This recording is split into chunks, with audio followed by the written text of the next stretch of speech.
starts with 你好.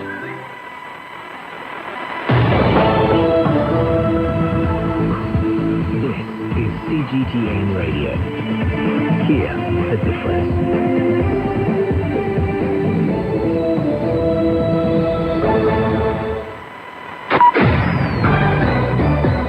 Now the news. I'm Zhu. Explosions and smoke continue to loom over Gaza as Israel continues its military operations. The Israeli army says it has targeted over 250 alleged Hamas positions. Israel has expanded military operations into southern Gaza as fighting continues in the north. Hamas says Israel raided the southern city of Khan Yunis and targeted roads from there to the Rafah crossing with Egypt.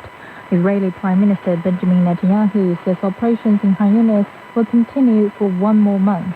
UN Chief Antonio Guterres says he will not give up on the ceasefire after the U.S. vetoed the decision on Friday.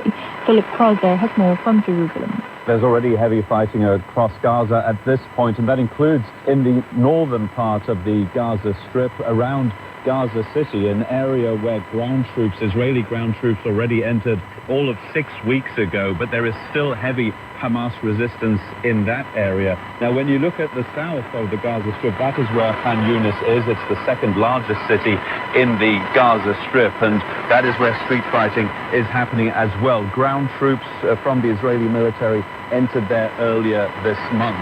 What is Israel's goal in Khan Yunis? Well, it is the same as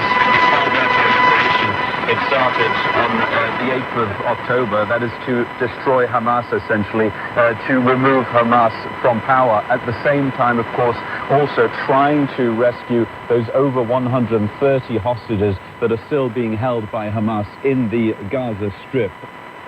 The International Energy Agency has said pledges made so far at the ongoing COP28 will not be enough to limit global warming by 1.5 degrees Celsius.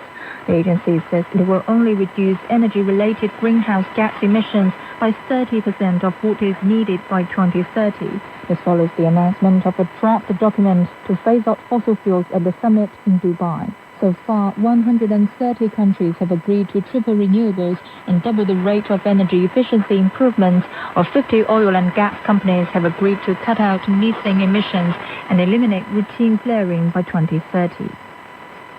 Voting for Egypt's presidential election has kicked off, with 4 candidates contesting, including incumbent President Abdel Fattah el-Sisi. Overseas Egyptian voters had cast their ballots earlier this month. About 67 million Egyptians are eligible to vote at more than 9,000 polling stations nationwide. The final result is scheduled to be announced on December the 18th if no runoff is required. A tornado has struck the southeast U.S. state of Tennessee, destroying homes and living debris in the city of Clarksville.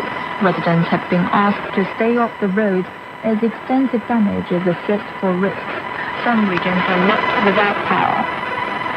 The third of China's self-developed large C919 jetliners has been delivered to China Eastern Airlines in Shanghai. It is among the first 5 C919 aircraft that China Eastern Airlines purchased in 2021 from Commercial Aircraft Corp of China. China launched the C919 program in 2009, and the first aircraft rolled off the assembly line in 2015. 2 giant pandas are set to return to China from Germany later this month. They were born in Berlin in 2019. Peter Oliver has more. On August 31st, 2019, 2 of Berlin's biggest stars were born in the city's zoological gardens. The twin boys, Mengxiang and Mengjuan, quickly nicknamed Piss and Pauli by Berliners, will soon be heading off to Chengdu Panda Base in China, part of an agreement reached between the 2 countries that will see the cubs' parents remain in Berlin. Around 3 million people visit the Berlin Zoo every year. Piss and Pauli are the first pandas born in Germany, and the cubs have A-list celebrity status in Berlin. The 5th Maritime Silk Road International Arts Festival is underway in Quanzhou, East China's Fujian province. The art festival features a Belt and Road art exhibition, an international symposium on arts development, and an intangible cultural heritage exhibition on the Maritime Silk Road. Over 1,600 artists from around 40 countries and regions are attending the event. And that's the news. I'm Zhu.